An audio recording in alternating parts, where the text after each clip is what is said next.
So again, is that part of the year when we start a very robust conversation about our budget process. As aware, the National Assembly and the Committee of Budget and Appropriations Committee is going around the country collecting views on how the budget should look like for financial year 24-25, as submitted by National Treasury on the 30th of April. But at the same time, we had now the tax proposals, the tax measures that are supposed to bridge in the gap for revenue. And the projection here is to reduce expenditure as a percentage of our GDP to 2.9%, down from where we were at 6.9% a year, 2 years ago. And there's a raft of measures. There's some that, of course, we are from tomorrow. We are doing an advert on all our papers to invite members of the public to give us their views on this. So, and then once we'll give them a window of 2 weeks. So today we're able to convince the House to help us reduce the publication period of the bill from 7 days to 4 days, and that means now we have more room, or we have more time to do public participation, because the essence of lawmaking and the drafters of our constitution was to make sure we have a very robust conversation about our taxes, about our budget, about our revenue, and how we are running the country. So some of the proposals are contained in the bill is that, remember, there was introduction of NHIF, a social protection fund, and affordable housing, and part of the proposal is to exempt them from pay, and this also includes payment for pension and especially and also for post-medical insurance cover. So that the proposal is to exempt those ones from paying, and the objective here is to increase the disposable income available especially to the salaried people, because we've had quite a raft of measures around the payslip, and therefore we need now to at least give back and make sure that we try to increase the disposable income of employees by making these statutory deductions tax allowable for pay as you earn. There has been a lot of tax expenditures around exemptions, so the bill proposes to move very many items that were previously zero rated to tax exempt, and this will save, we spend around 293 billion shillings every year on tax expenditure, and now the impact assessment of this is that this is not necessarily transferred to the value of the consumers, and so that is why there's a raft of proposals now to delete all this from zero rate and now make them exempt. Of course, now and that also includes moving bread from zero rated to vatable. I think bread is moving to be a VAT. But I think a robust conversation we need to have is on motor circulation tax. And we welcome members of the public on their views about this. So the import of course is not just to generate revenue, but also take care of remissions.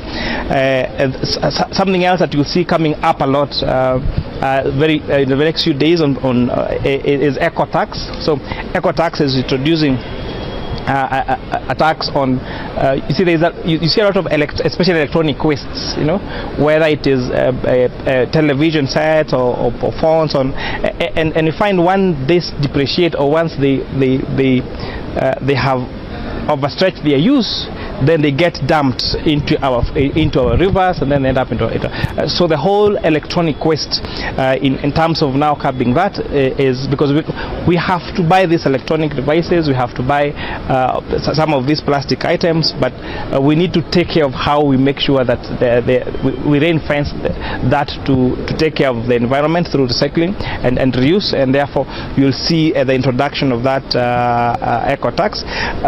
We are also looking about the matter around SCZs and looking about how do we again manage that space in terms of trying to grow our value chain. We saw what the introduction of export development investment promotion levy did to, for example, imported furniture. the introduction of tax on imported furniture has led to increase in the number of factories present in Kenya on local manufacture, on local manufacture of furniture. So that has created jobs, around that sector. It has generated revenue, and it has also reduced the amount of furniture we are importing from other countries. And so the next frontier that the bill contains is on edible oils, so that we have farmers, whether it is in Siaya or across the country, who are growing sunflower and all these other plants that are used that should be used to make cooking oil. But of course, because it's the manufacturers now would rather import, the crude oil and either repackage or import the intermediate oil and just do some little value addition. So we are trying now to discourage that, to at least make sure that there is more, that we give more income to our farmers by making sure that we improve on manufacturing around the area of edible oils. And so all these raft of measures hopefully will go a long way into financing our budget. And maybe my last comment will be, as we debate about the tax raising measures or about the revenue raising measures, let's have the same conversation about our budget, because Kenyans really like the debate about taxes and about revenue. And these discussions are had with very heavy emotions, and of course understandably so, because the pinch is felt on all of us, whether it's on our pay slip, whether it is on our consumables when you're going to pay something. Watu wa Kameme wako wapi? Hata mimi naweza shika. Muthenya wa umuthi guku bunge tuma na rivoti tugwetereire kuma gwe kamiti ya etagwo select committee irathondeketwo ya kwaririria uhoro wigie kana minister wa Agriculture Nturi ni agirirwo ni kubutwo wira kana ndagirirwo ni kubutwo wira.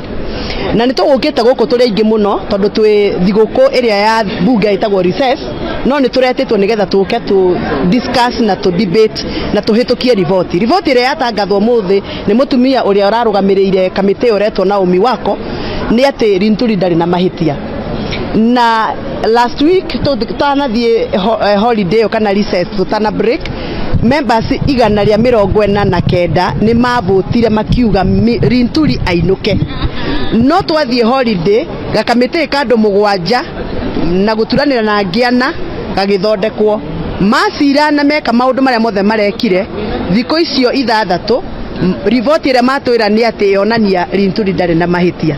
Riu ngori atiriri nie tondu ndina bataraitha iyo ndagurite itahanaine na bataraitha iria ingĩ na ni ndahuthirire mbeca na bunge ni oiga Nturi ndari na mahitia ngarihwo no hathara iyo.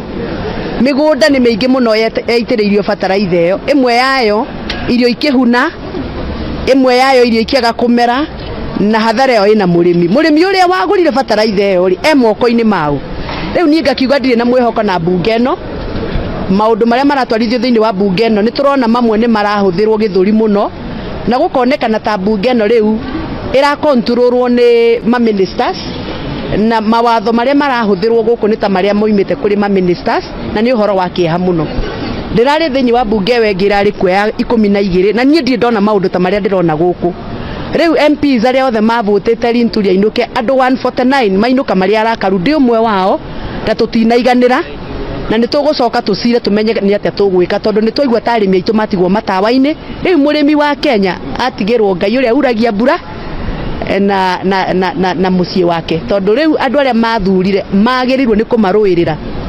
Angikorwo mariciraga andu 7 magacenjia riboti, riu hau ni ndona ta hena mahitia. Na ndire mukenu nie ndita mujumbe wa githunguri tondu ndi murimi wa kahua na ni ngurite bataraitha iyo na ndiari njega, na ni njui arimi aingi akwa ni maraiga uria ndiroiga. Nturi ni ekwagirirwo ni gukua murigo wa ministry yake.